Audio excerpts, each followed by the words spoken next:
Hi, Curry family. It's me, Humberto, coming to you from my home.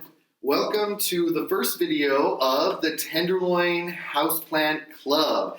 THC, no relation to Tenderloin Housing Club, nor marijuana. Today, on our inaugural video, I am going to show you plants that you can grow here in your apartment in San Francisco, where sometimes our apartments are tiny, tiny, tiny, and our windows are even smaller. You can grow plants still. There's a plant for you. One of those plants is called the Pothos. The reason this is easy to grow is because it does not need a lot of light. As a matter of fact, direct sunshine might even burn some of these leaves, so it doesn't need a lot of light. If you live in an apartment where you have a light well and a little window that maybe gets an hour or two of like super bright light and then kind of like shady the rest of the day, Pothos is for you. This will just grow and be happy in those conditions, and the watering is not a big deal either.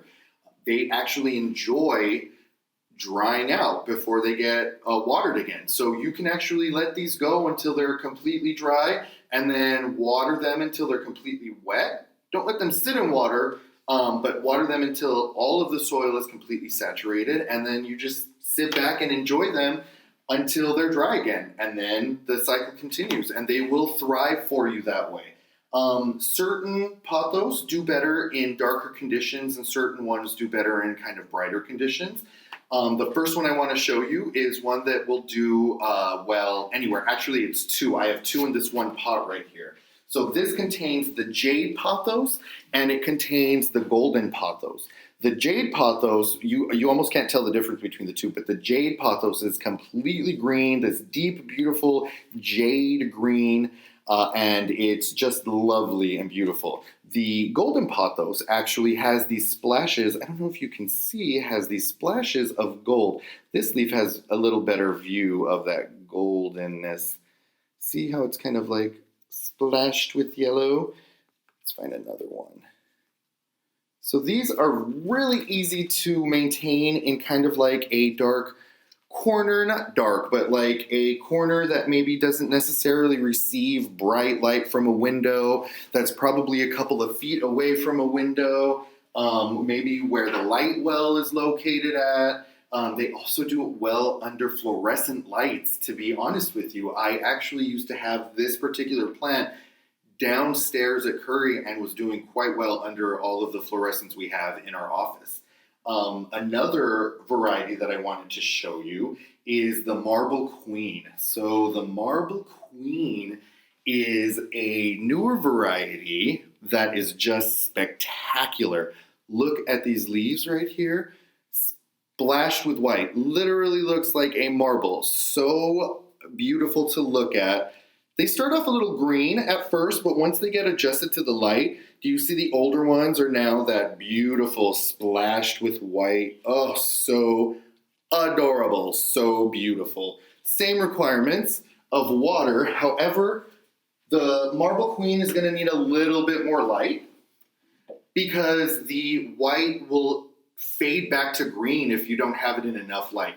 When I say enough light, the green one can get maybe an hour or two of the bright light from a light well. If you're positioned in an area where your light well maybe gets 4 hours of bright light, then the Marble Queen will definitely survive and thrive on that one. This one I'm so excited about. I just got this in the mail. It is called the Silver Pothos. This is just luscious. Look at these silvery leaves. Oh my God, they're splashed with silver all over. It looks, almost feels like velvet.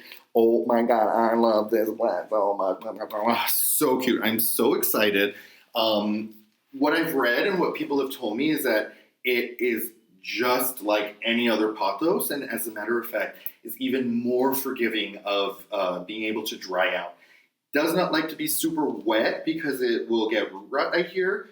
So you can let this one get pretty dry, forget about it, and then remember, oh my God, I need to water the silver pothos, and it should grow.